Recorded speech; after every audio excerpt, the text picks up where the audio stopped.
नमस्कार.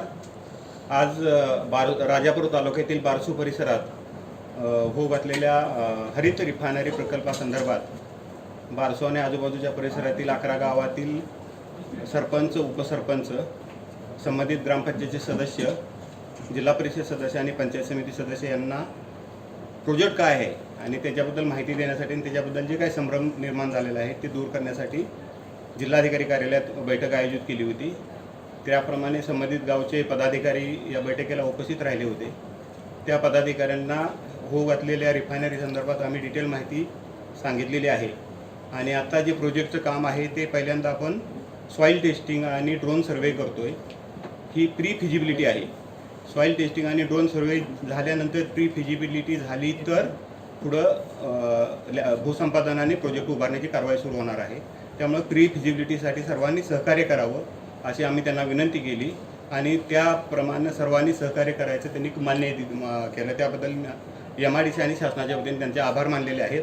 आणि हे चालू असतानाच त्या स्थानिक लोकांनी जवळपास 3000 एकर क्षेत्र जे या रिफायनरी प्रकल्पामध्ये जात आहे त्याची सहमतीसुद्धा शासनाकडे आणि जिल्हाधिकाऱ्यांकडे आमच्याकडे सादर केलेली आहे. सर, या सृष्टींसाठी किती कालावधी लागेल?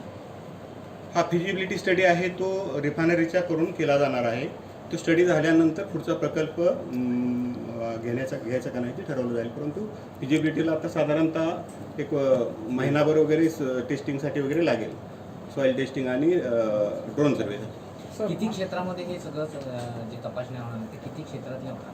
साधारणतः 5,500 एकर मेन प्रकल्पासाठी क्षेत्र हवं आहे आणि 1100 ते 1200 एकर क्षेत्र क्रूड ऑइल टर्मिनलसाठी हवं आहे. सर, मागे जो प्रकार झाला तो होऊ नये म्हणून काय खबरदारी घेणार आहे यापुढे?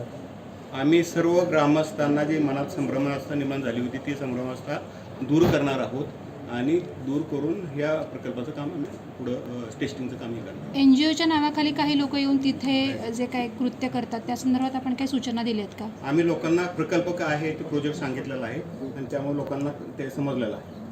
आज सगळी लोक तुम्ही बोलवली होती, लोक सगळे हजर होते का? जवळपास सगळे होते. एका दुसऱ्या गावातले नसतील कदाचित, पण जवळपास सगळे एका दुसऱ्या गावातले कदाचित गैरहजर. आता प्रकल्पाचं काम म्हणजे सर्वेचं काम न केव्हा सुरू होणार? आता आम्ही इमिजिएट सुरू करू 1-2 दिवसात. आता जे सर्वे चालू आहे तो RRTC कडून सुरू आहे. हा RRTCनी एक संस्था नेमलेली आहे त्यांच्याकडून तो सर्वे सुरू आहे. बरं. आणि MIDC त्यांना फॅसिलिटेट करते. आपण ते आता जो वाद झाला तो त्याच्यामुळेच झालाय ना, की ते ओळखपत्र दाखवत नाही की आम्ही ठीक आहे. ते आता आम्ही त्या सगळ्या ज्यामुळे संभ्रम निर्माण झाले त्या चुका दुरुस्त करून आम्ही आता पुढचा सर्वे सुरू करणार आहे आणि सगळ्यांना क्लिअर करतो की हा प्री फिजिबिलिटी स्टडी आहे. फिजिबल झाल्यानंतर पुढं रिफायनरीचं काम होईल. आज तुम्ही ज्यांना बैठकीसाठी आमंत्रित केलं होतं त्यांनी काही समस्या तुमच्यासमोर मांडल्या का किंवा काय सांगितलं त्यांनी? स्थानिक प्रश्न होते. आमदार महोदयाने आपल्याला उत्तर दिलेले असतील. CSRच्या माध्यमातून काय मदत करणार, स्थानिकांना नोकऱ्यासाठी काय करणार, नंतर महिला बचत गटाच्या सबलीकरणासाठी काय करणार, जे गावठाणं कुठलीही गावठाणं विस्थापित होणार नाही त्यांच्या इन्फ्रास्ट्रक्चरच्या बाबतीत CSR मधलं काय काय करणार, या सगळ्या गोष्टीला आम्ही त्यामध्ये समाधानकारक उत्तर दिलेले आहेत. त्यांनी लोकांनी मान्य केलेलं आहे आणि समर्थन द्यायचं ठरवलं. थँक्यू. असे नवनवीन व्हिडिओ पाहण्यासाठी कोकणशाहीचं YouTube चॅनल सबस्क्राईब करा व बेल बटन प्रेस करा. तसेच फेसबुक पेज लाईक करा आणि Instagram पेज व ट्विटर पेजला फॉलो करायला विसरू नका.